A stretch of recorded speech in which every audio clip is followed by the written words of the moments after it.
Hello guys, ito na, nakalaban na ako. Ito na ang tuwalya. Yan. Yan tuwalya. Galing na siya dito. Ngayon, babanlaw na tayo ngayon guys. Ito ng banlawan. Yan. Yan, hanggang pababa. Mula dito, galing sa washing machine. Unang banlaw. Pangalawang banlaw. Ito na pangalawang banlaw guys. Yan. Pag pangatlo guys. Yan ha. Yan. Banlaw na yan. Pangalawa. Pangatlo naman guys. Ito naman. Pangatlong timba. Pagdating sa pang-apat guys. Ito na dito guys. Yan na. Pang-apat na. Pang-apat na banlaw na to guys. Ibig sabihin, wala nang bula oh. Wala nang bula.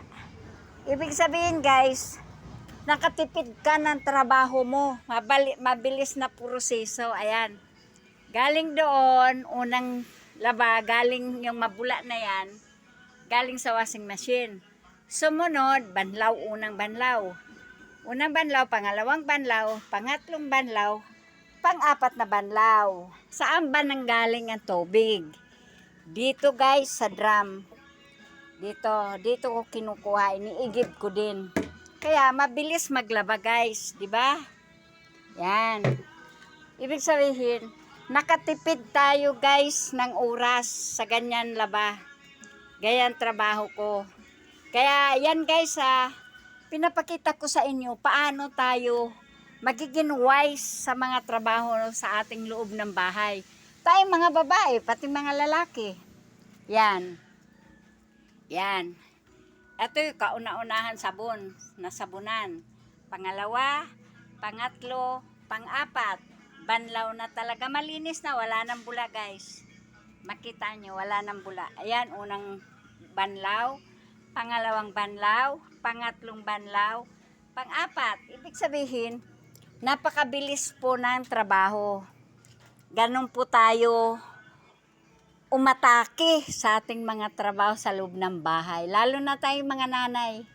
Napakarami tayong trabaho sa loob ng bahay. Kaya ayan o, konti na lang. Yan, naglalaba pa. Yan, inuna ko na yung mga blouse. Yung mga pang-ilalim yun. Ito, bestida. Kaya, mabilis guys magtrabaho. Tinuturuan ko kayo ng technique kung paano magtrabaho sa loob ng bahay na hindi tayo kakapusin sa oras. Gaya ng pagbabanlaw na yan. Hanggang baba na yan ha. Ang bilis guys. Kaya sige, bye-bye. Thank you. Please, likes po. Subscribe. Thank you for watching.